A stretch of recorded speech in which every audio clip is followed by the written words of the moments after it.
Hello, and welcome back to the nonsense of Hammer. I feel like I've been crying. We've not even started. I was going to say, at least wait until you've destroyed my poor little army before you start. Why would I cry if I destroy your army? Because we're playing Path to Glory, which means narrative, and you know what narrative means? It means there are no objectives to hold back the smashy list. Yeah, but my smashy list has a story behind it.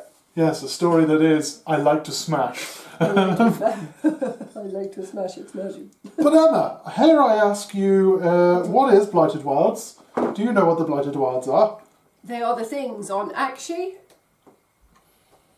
Aqshy was last season, darling. Sorry, this one's Ghyran. But it's the wilds, and they are blighted. Yes. So, for those that haven't got the book, I shan't get into problems. But there's a lovely little bit of narrative, as always, where they talk to you about the rot of Nurgle across Ghyran and how Sylvaneth are trying to deal with that as Ghyran is their home. And Sylvaneth are not happy. And there's like a nice little map again, as we had with the Hell's Crown and stuff like that, which is lovely. And then it comes into that blue. Then it comes into the bits where it talks about the armies that they played at the Games Workshop headquarters and all those things at Warhammer World. But then we come to the actual rules that we're here for. Hi, welcome back to Path to Glory. It's Season 2, The Quickening. That film we don't talk about, but it had John C. McKinley in. Electric Boogaloo. Anyone who knows Highlander references, nice. So we're playing Path to Wild. Highlander had a sequel called The Quickening. Yes. I think 2 was The Quickening, and then the third one was The Source. I thought the third one was Tokyo Drift. No. Oh, but speaking of, the final Fast and Furious is coming out this year. Oh, God. That's what we needed. The final of family. Anyway, so, here we go. Path to Glory. Blighted Wilds. It is exactly as you imagine it. There are 12 scenarios that will be played in the same way we played Ravage Coast. There will be thematic games set on Ghyran with life, magic and fun. And you're playing Nathan Shadrock again. So the Stormcast, after getting their ass handed to them... They got their ass handed to them. They went away, they regrouped, they reordered, they kicked out some people, they kept some people. They've come back to try again. I've got to get the smack talk out now before you fold me. I just want to know why I haven't put those in a straight line. I don't know. What part of my brain went, that's straight? Who knows? You are a theatre child, so maybe there isn't a lot of straight in you. Anyway, so... I don't think there is. I thought you were going to go duels. So, as per usual, you would take your 1,000 points or so, you'd write the list in the exact same way that you did with Ravage Coast. You take a general, you give them a path, you then give them some units that were in their faction. Then you take a hero that's potentially either in their faction as well or in the Grand Alliance, but from a separate faction. You build up a nice little narrative story. You then go off and you play your battles, but this time, rather than just going, you have to both win a game here and that lot, there is a lovely little sheet, right at the back, as I remember. So many pages. So many pages of good game. There we go. We've got a nice little path. So unlike last time where you had to have one hero wins a game, they choose what you roll next. There are paths that you follow where we're starting for today on Thyria's Bounty. Thyria's Bounty, then the winner of that game, I think it is, we'll double check the rules in a second, will then choose which of the paths you follow down. So it might be that if you win, you choose you want to go down to a dense and choking maze. Or I might want to go to a cursed kernel. Ooh, I mean, that one sounds funny, but makes me think of popcorn. Now the problem is that you'll notice, and you unfortunately can't see this, but there are green paths that we just picked that way, but there are several that are red paths. The red paths require both players to have won the game to follow one. So that means that technically either we have to play that game twice and hope that one of us wins, or we just go no, and ignore that one. So there'll be a little bit of homebrewing. We are starting with Thyria's Bounty, and we will go from there. But the game then actually plays exactly the same. We've got paths, we've got our armies written in the way that would technically normally be a General's Handbook list, but then don't have battle tactics.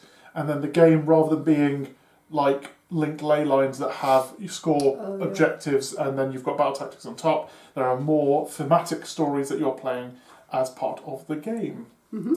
How do you want to do this? Do you want to talk about what your army is, or do you want to talk about the game as itself first? talk about armies? Do Yeah. you want to do a slow pan over the armies at this point? Yeah, I'll get that camera sorted out after in post. So, you can just pan over my army. I'll go through it in regiments though. So, back once again, it's the Renegade Master. It's Lord Badass Nathan Shadrock on Bernard Topley Esquire. Here.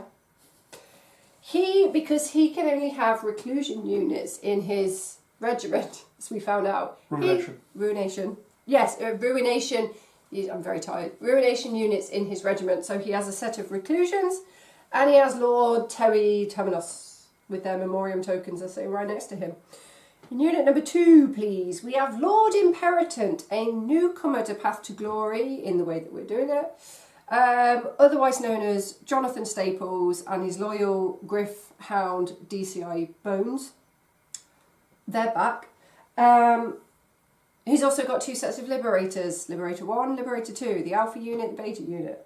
All good. Then unit 3, we've got Lord Relictor, the Catholic Falcon himself. And the reason we've got the Catholic Falcon is because he can do prayers and whatnot. And we've made Lord Nathan Shadrock a wizard. So now we have prayers and spells. It's so exciting. And Lord Relictor has 2 sets of Annihilators with Meteoric Grand Hammers with him because I can't not have them. I feel like a part of me is broken. In terms of artifacts and the bonkers stuff that they get as well, Lord Nathan Shadrock has Envoy of the Heavens. So in my hero phase, if a Stormcast was destroyed in the previous turn, pick a visible unit within 12 inches of Nathan. They have a 5+ ward till the start of my next turn. And Lord Impertinent Jonathan Staples has the Quicksilver draft. Once per battle, in any combat phase, this unit has strike first for the rest of the turn. So it's a once per battle thing. And that's the Stormcast. Some old faces, some new faces, mostly some old faces. In fact, the only new face here is Impertinent. Fantastic. Lovely. Over to you. So I have we're rushing to get this made up together for today's filming because of some last minute life choices that have affected the filming. More on that, never. You don't need to know our personal life, leave me alone. Don't need to know our personal life. Just know that we're doing this because time. Anyway. Time is a construct. I would have liked to have put the Stormcast against Slaves to Darkness because I still want to see that kind of story of good versus evil. I also wanted to see that. But narratively, I might be using the time that we used to film these to build up a Slaves to Darkness unit. I've got about 1,000 points or so. It's just they need actually making and stuff like that. But anyway, so we're in Ghyran, and you, summoned by your friends, the Sylvaneth, are here to help because the Summercourt has awoken, and Aqshy has sent out his most noblest of boys to annoy you. Speaking of the most noblest of boys... that says everything about them.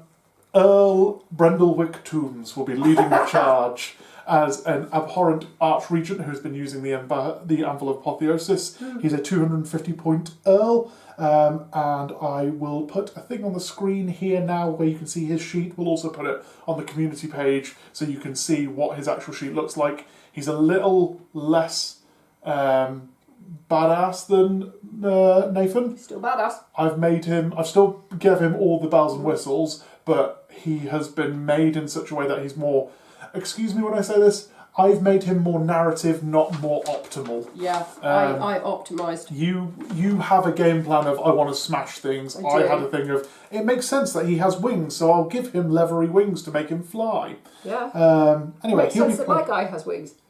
He'll be played by the abhorrent regent.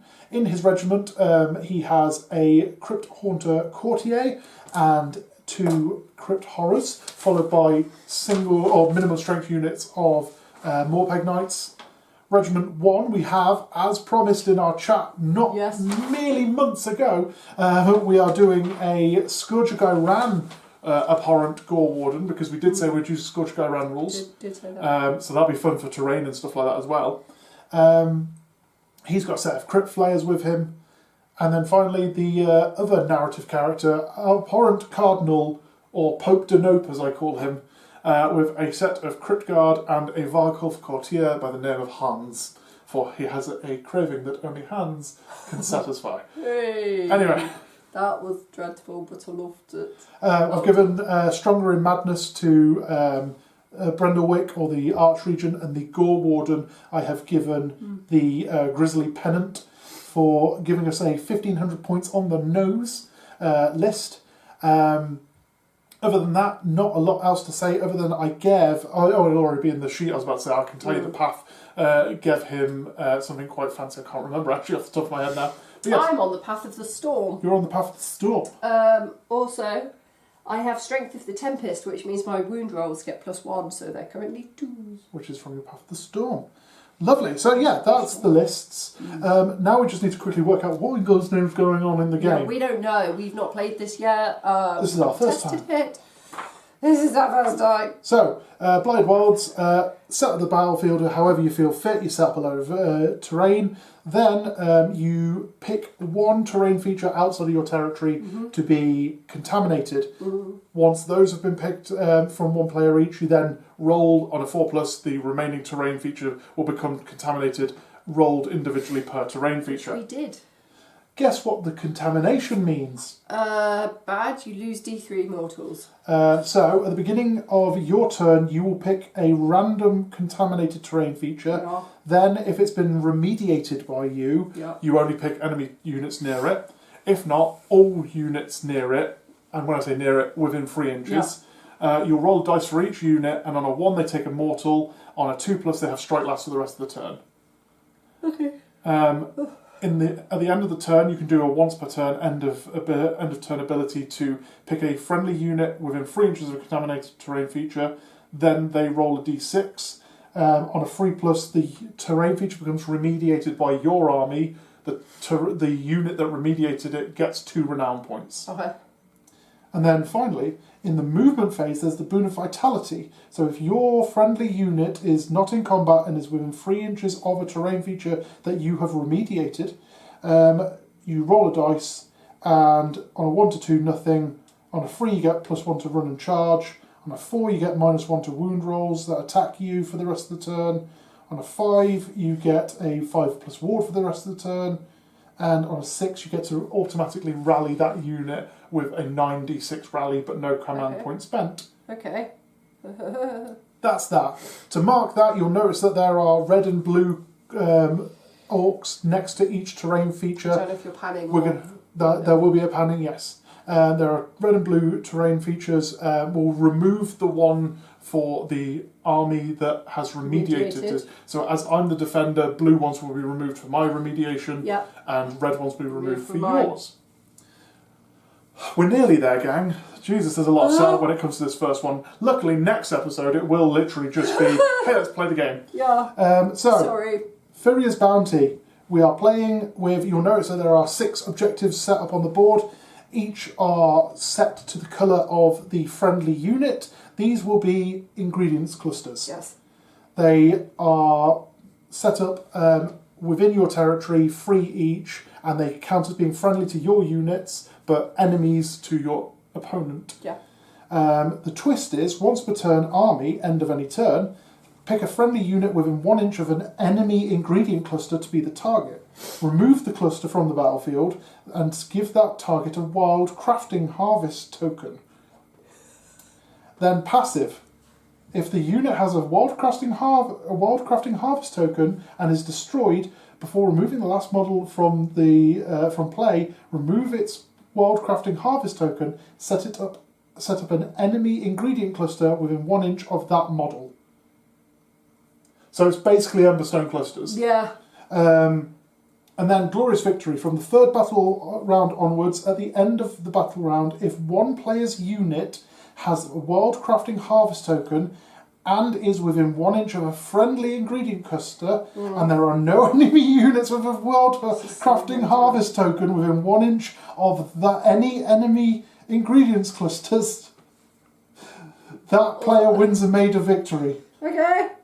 Sure, I know what we're doing. Otherwise, at the end of the battle, if one player has more units with wild crafting harvest tokens, they get a minor victory. If both have the same number of harvest tokens, it's a draw. So we're aiming for, at the end of the 3rd battle round, to have a unit with a wild crafting harvest token near one of our friendly Yes. ingredient clusters. Yes, you're on the right path. Yes. So I want to aim for that, and I want you to not have you can't have a unit with a crafting token near one of your...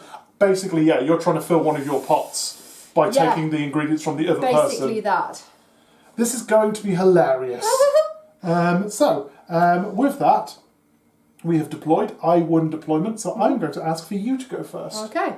Lovely. First of all, I'm going to clean my glasses because something's smudged across it and I can't see. That's all we needed to know. Back in a moment for Stormcast Turn 1.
That was fun. We had I don't know if fun was the word because I don't think it was, but we had an interesting turn one in that Nathan Shadrock went moving 12, charging in, killed a unit, did not kill your hero, but did take the ingredient cluster that was there, which means we've got a wild harvest moon thingamajig. Wild crafting harvest token, which we've now got to get back. This is basically capture the flag. But it's also at the end of battle round 3, so you've still also got to survive 3 rounds. Yeah. And then over here, some annihilators were translocated and then they managed to charge, which was epic. And then they died because I could have done 27 damage to you and you blocked 5 of them. So you blocked 15 of it and then you warded the rest or something stupid. Oh yeah, you blocked... It was 18 damage it would have been. You blocked 15 because you rolled 6s, and then you warded the other 3. Yeah, it was ridiculous to get 5 6s there. Yeah, you're never getting that roll again in this game. It's really confusing if I'm using the Grand Alliance dice of death, and 6s have a skull. Yeah. But in my brain, that's bad. So I was like, that should be the one. Anyway. It should be bad. It should be bad. Yes. Anyway. Yes. So there we are. We currently have a token. I have 3 points left, command points left. I only have 1. I've got 1 dead unit, you've got 1 dead unit. For reminders, you had randomly rolled, that was the terrain feature that had the contamination rolls. Yes. And the, what's his name? Imperator took a mortal. Imperator took a mortal. Yep. Those liberators have strike last. Yep. And those reclusions have strike last. Okay, cool. I will double check if I think it's only for the rest of the turn, because then I will now, at the start of my turn, roll to do that. Yeah. At the beginning of the turn, I went for, because I'm playing Flesh Eater Courts, I had to pick a delusion, and as I quickly scan over, I picked Splendid Pageant, this lovely one over here, which basically I could have added moves, abilities. I should have picked Glorious Banquet knowing that she's coming at me, but as we're aware, at the start of a turn, I have to roll to see if I keep doing the Splendid Pageant or if I go on to the Glorious Banquet. So we'll go from there. Anything else from you before we go into Flesh Eater Courts turn 1? So I now have to get back to my side with that token and stay alive. Yes, okay. And you don't want me to have one of those tokens and doing the same thing. No. It's a bit like, in some respects, like running your pawn up to the other end of the table, turning it back to a queen, and then having to survive getting back. Yeah. But yes. Okay. Cool. No. So I think we're good for you to take Flesh Eaters turn 1. Flesh Eaters, see how they deal. I was immediately, the moment I saw him charging, I was like, oh, this isn't going to be fun. I forgot about Nathan. It didn't though, did it? I mean, you deleted my cryptos. But you deleted all those. sent one of mine to the hospital. I send one of yours to the morgue. Yeah. I want to send yours back to where they came from. Morgue. Anyway, back in a moment for Flesh Eaters turn 1.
Hello, welcome back to turn 1, Flesh Eater Court, where it went exactly as I expected it to. I don't How know was why. round 1 taken an hour? Because of one, having to set up all the board, having to set up the things, and then also me trying to remember all my rules. Yeah. Because Flesh Eater Courts are a lot. Normally in round 1 you don't have anything fight either. It's rare, and in round 1 in my turn we had stuff fighting. Yeah, so it's already having to set up in such ways. So we went for, because there's no tactics or anything to worry about. The thing that we Seize missed, the centre. as we missed it at the end of Emma's last turn, we just quickly tidied up. We both remediated our statues in our territory, so now they're only contaminating towards the opponent. Yeah. We then went into movement. We did some hero stuff, so I gave a 5+ ward with Channel Conviction onto the Crypt Flayers. He's down to 2 points. I then charged the Gore Warden and the Crypt Flayers into him. Yeah. You'll notice there's no Gore Warden there anymore. Gore Warden died, didn't he? Because there's no point playing a Flesh Eater Courts army into a fucking Stormcast army. Yes, but there is, because he's down to 2 from 14. It's taken lots of stuff to put it into him. Anyway, speaking of things that they did, tried to miasma him.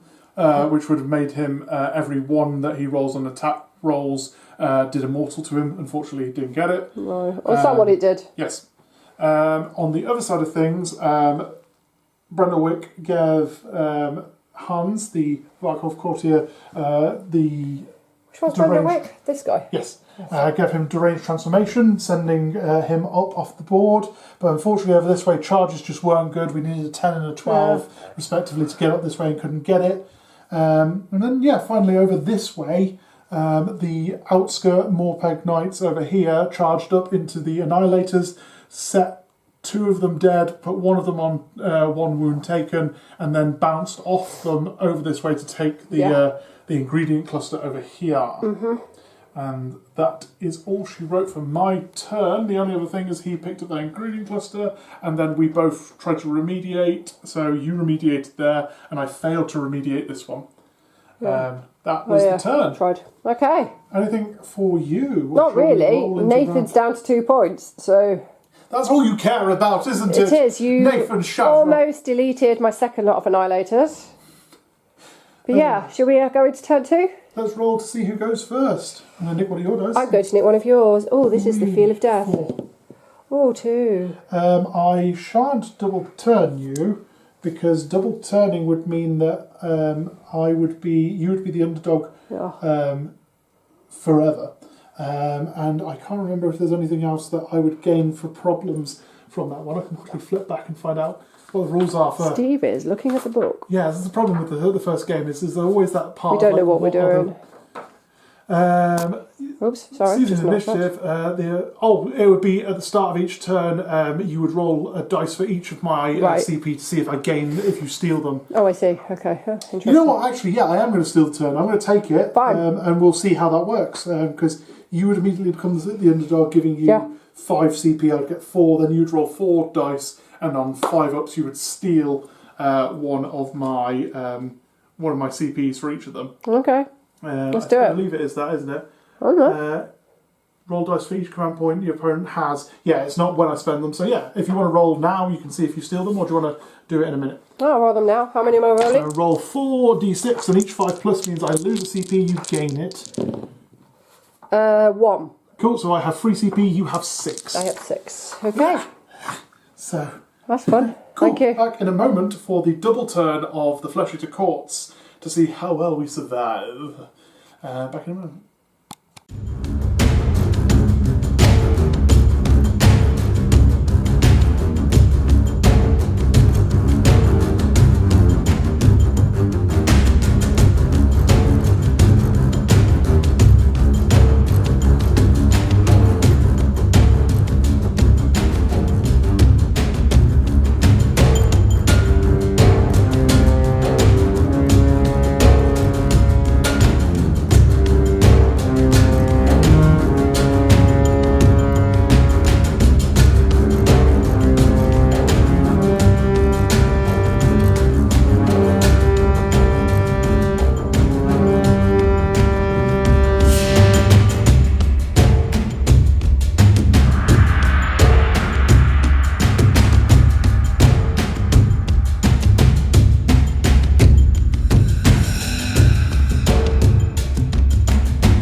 I'm going to take it back. I'm really sorry, Games Workshop, and I'm really sorry, Flesh Eater Courts. I spoke ill of you, and you have proved me completely wrong. I'm a man who can accept when he is wrong.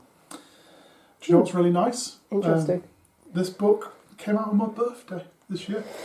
And I bought it myself as a birthday present, and the present is rewarding me now as I have just flattened Stormcast.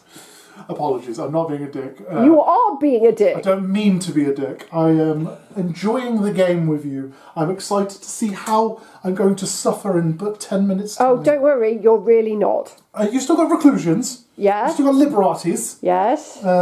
You've still got that one. Killed my big thing. You've got that one guy over there. I got that one guy. He's fine. That one guy. So, let me tell you about it. Oh. Also, I think I just aimlessly went over there. I don't know if I filmed that one guy. It's that one guy. It is Sticky Bill. Sticky Bill. Sticky Bill. We can never fix his stick because otherwise he's not Sticky Bill. If someone stored him better, probably could. Anyway, We'll be non-Sticky Bill. right. So here's what happened. Let me tell you about it. I gave the Morpeg Knights over here that were free, but became 1. In the words of Spice Girls, they had Deranged Transformation on them. I channel convictioned the Hans again, and he got a 5+ ward. And then we launched. We spent a CP to not muster guard, it's summon loyal subjects, and brought 1 lone horror back to come and help out. And he was the one who got the killing blow on Nathan. He was, yeah. The Morpeg Knight over here legged it on a 17-inch move because of a roll of a 5 on his run. And then it was all over here essentially that happened. So the Morpegs, Brendlewick and Hans charged up this way. Hans came into the Lord Imperatante, or the Lord Impotent, and died. Pertinent. Jonathan Staples. He died. That happened. We called for a feeding frenzy, thanks to Brendlewick, thinking get everyone +1 attacks. We already had the fun of the Glorious Banquet because we kept the madness from our roll of Delusion. And then we just tidied up shop. We tried to remediate this terrain feature. Didn't happen. We picked up this ingredient token to make a wild crafting harvest token. And then we legged it backwards as well. So this one who was over here did D3 to him and then retreated backwards. This guy used his 10-inch movement to come and try to protect Pope de Nope. And over here he's just sat there waiting. But we now have the luxury of the boys who will be backing him up like the greatest rock set unit you've ever seen. Look at them. It's the Horrors and the Flayers. They're going to do harmonies, and that one lone Morpeg Knight is going to be sat there like, please save me, I can't handle it. Anyway, that's I'm losing it. It's a little Larry today. That was the end of the turn. Anything for you, Emma? No, just sadness. I'm sorry. I really, really do want you to have fun. I'm having fun. I'm just feeling really ill. I'm sorry, my darling. Let's try to get this game over and done with so we can do things. So, we're going to go into Stormcast Turn 2 and see how you respond. Okay. Remember, just as another rule that we have, just if there's something that helps you out, you are able to... and this isn't a judgment, it is something that you should use tactical retreating. You can... Isn't this the one where you can call off the game? That's it. Yeah. Withdrawing from battle. At the start of your turn, if more than half of your starting army has been destroyed, you can withdraw your army from the battlefield. Problem is, more than half has not, so... 2 units of Annihilators and Nathan. Set of Liberators. Set of Liberators and... also, only 1 unit of Annihilators has been destroyed because one guy's still there. So you've got one unit of Annihilators, 1 set of Liberators, a Lord Imperatant, and Nathan. And you've got 1, 2, 3, 4, 5 still on board. Yes. Yeah. You need 2 more units to die, and then you can withdraw if you need to. Okay.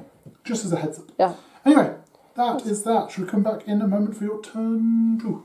Yes. Okay. Bye-bye. Bye.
Fun intro here.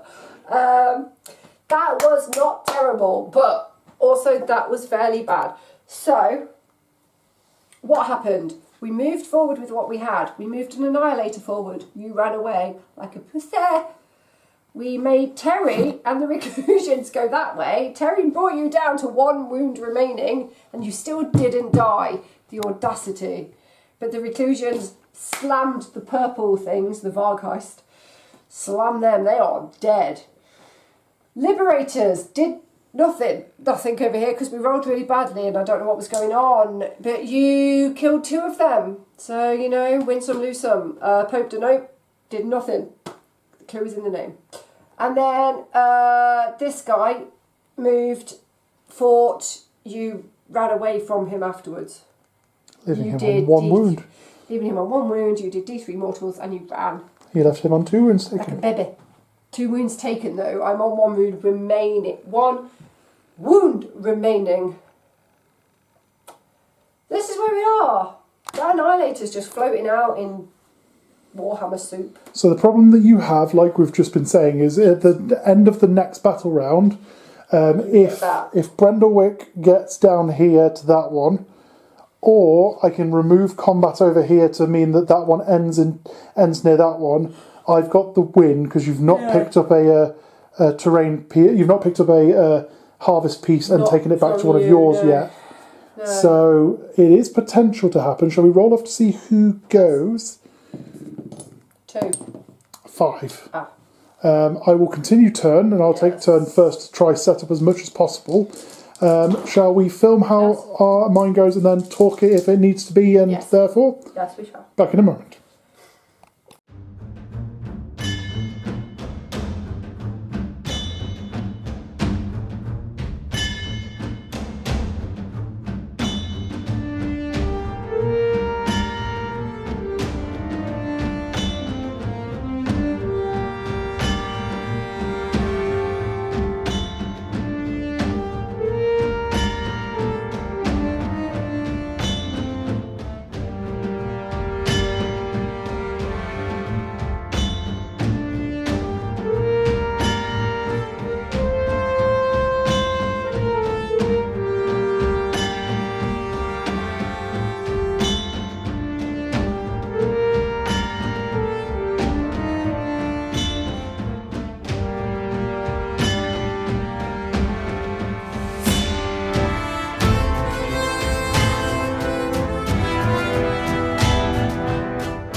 Hi. What up?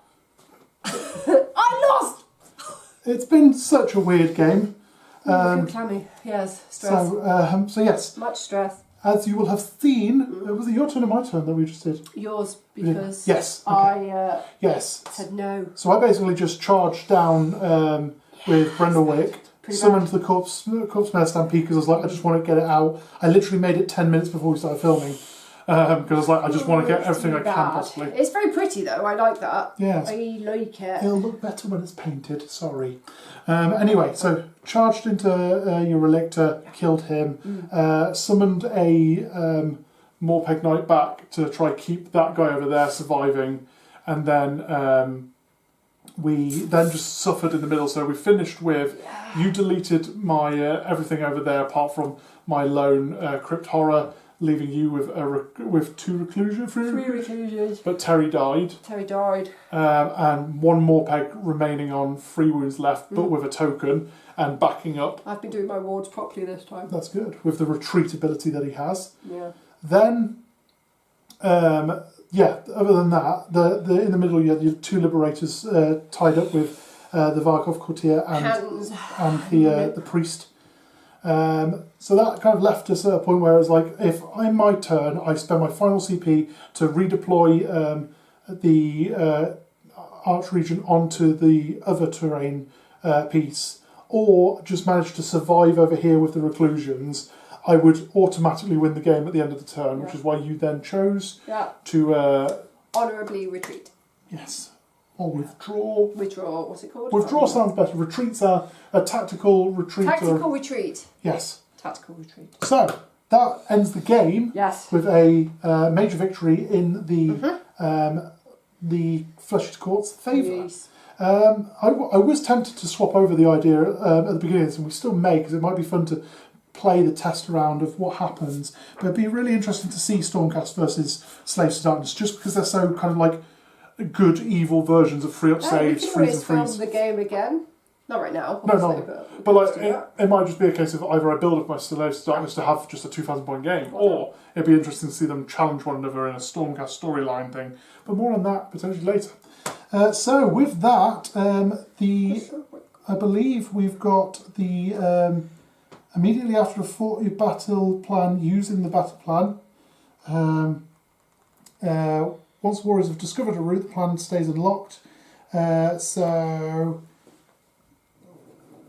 Fury battle discovered after you have fought a battle using that plan. Oh, okay, so because we fought, there's one winner we can pick. So either we can go, let's go on to Dense and Choking Maze, or Cursed Colonel, but we'd need both of us to have a win on Cursed Colonel to move off it.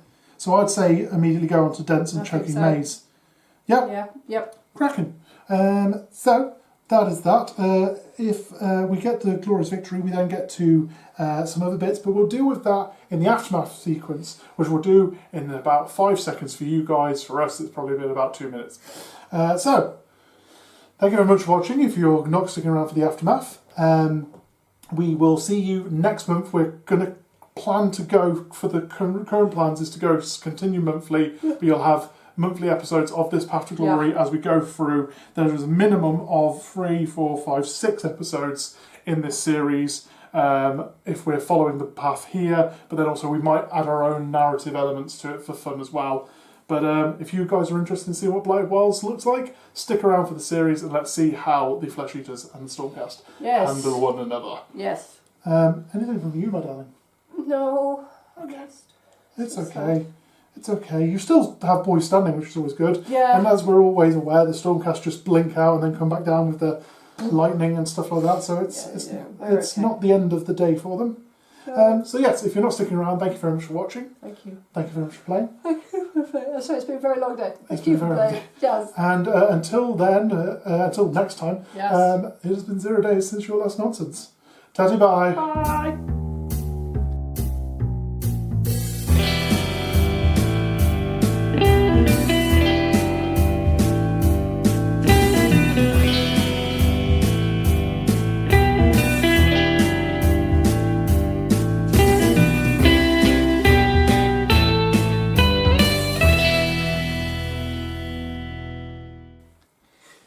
So you've stuck around, have you? Hello. Interesting.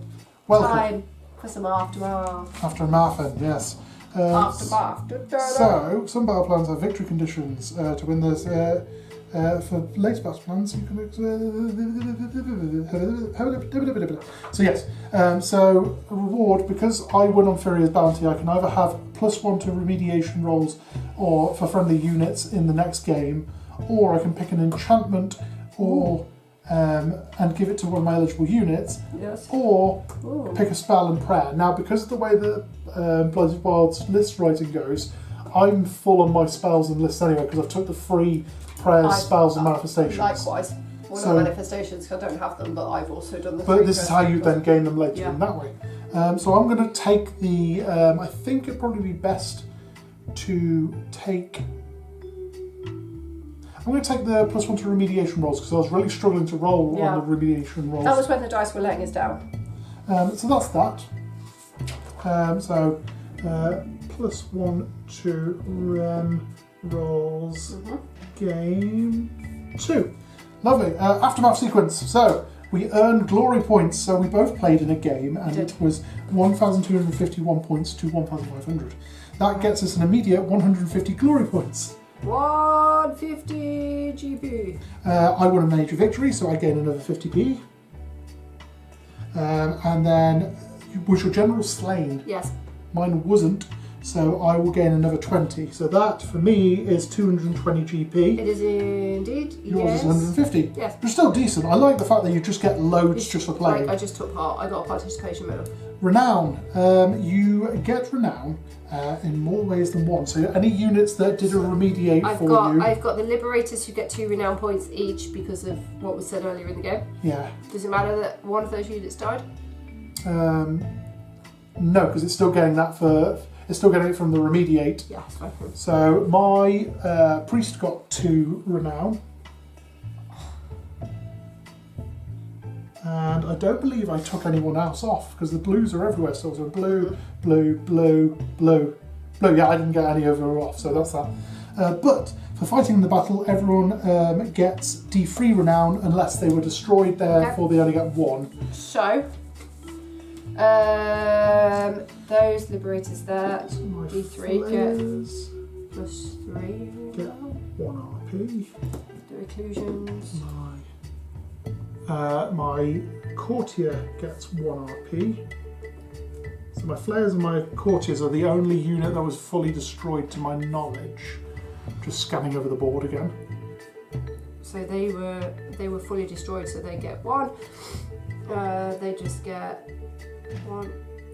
And then everyone else gets D3 for me, so I'm just going to go for mine myself.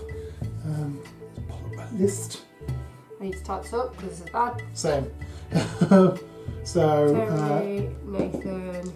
3 for Brundlewick.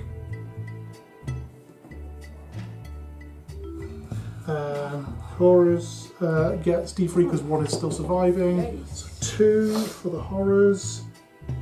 The horrors persist, but so do I. Both Morpeg Knights get a D3, so 3 for the first one and 3 for the second one. 3 RP Knights. My Gore Warden died, so he gets 1. Yep. Forgot I he have died. done, while Steve works this out, my unit of Liberators that has some still standing got 2 renown points during the game and 3 renown points on that D3 roll just then. The Liberators that died got 2 renown points during the game and 1 renown point just now because they died.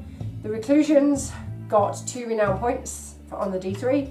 My first unit of Annihilators that died get 1 renown point. The Annihilators that have 1 left managed to roll 2. Terry Terminus got 1 because he died. Nathan Shadrock got 1 because he died. Lord Imperator got 1 because he died. Lord Relictor got 1 because he died. Lovely. Just because I've been going through it, so my Priest just rolled 2, so he's now on 4 points total.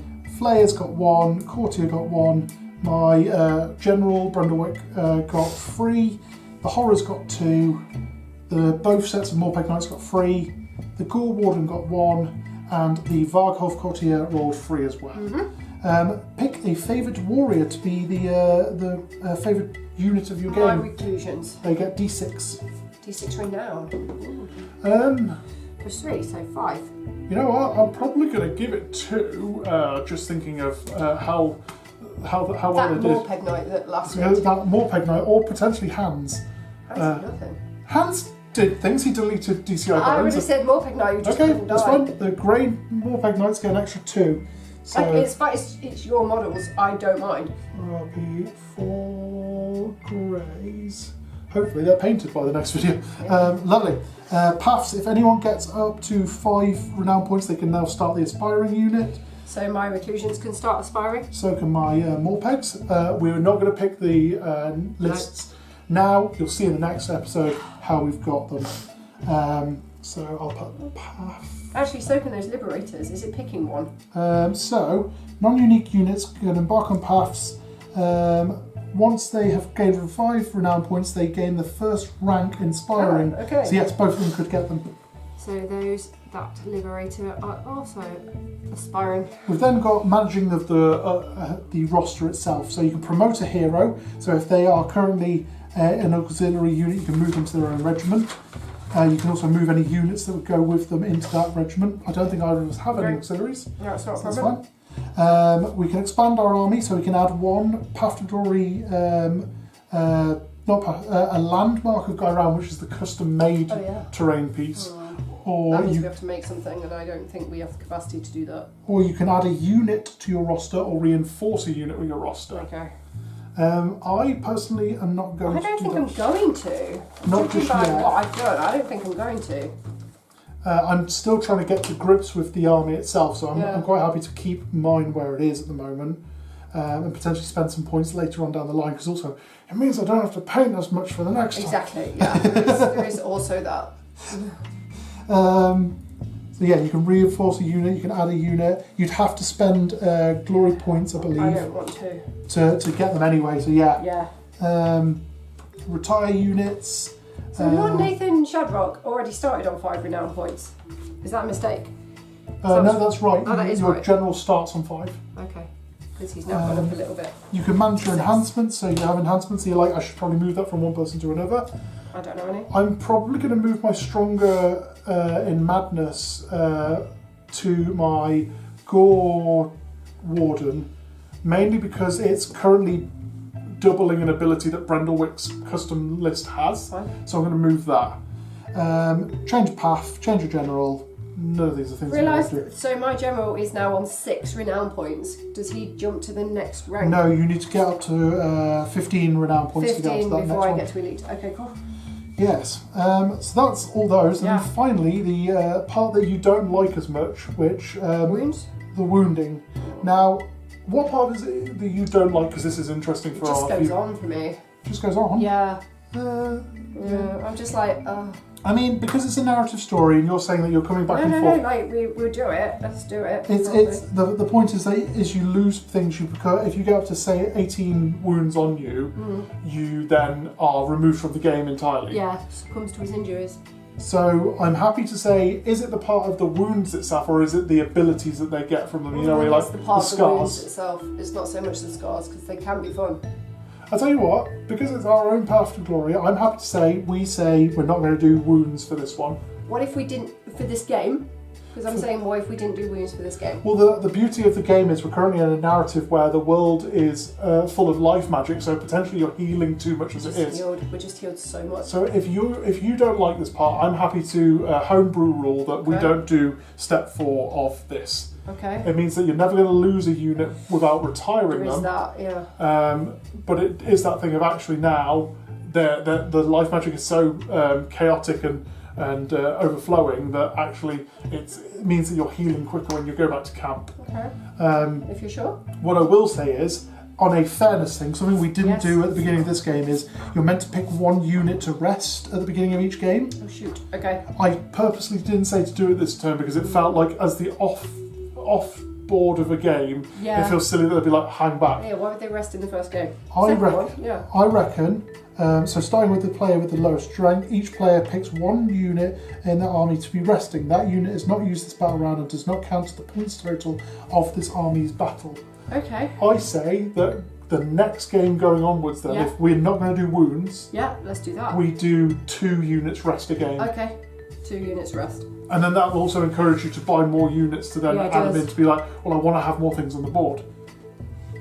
2 units resting in the next. And that is that. So, thank you very much for watching. If you've stuck around, thank you for playing. We shall hopefully be back. I say hopefully, we will be back on the 15th of March with episode 2 as we go into a dense and choking maze. For the storyline of this, if you're interested, the idea is that we too as armies are going through and finding the corruption of Ghyran is unpleasant, it's blighted, it's Nurgle rot rather than actual having that usual kind of okay magic of life. So we're kind of trying to clear that out as we go through. And then we're bumping into each other and going, I don't agree with you being here. Narratively, in Ghyran, it makes sense that Stormcast being friends of the Sylvaneth would be like, you lot should be here. Yeah, because they're also upsetting, but they also think they are the knights in white armour, the shining armour. Wrong. They, Purple. because of their delusion.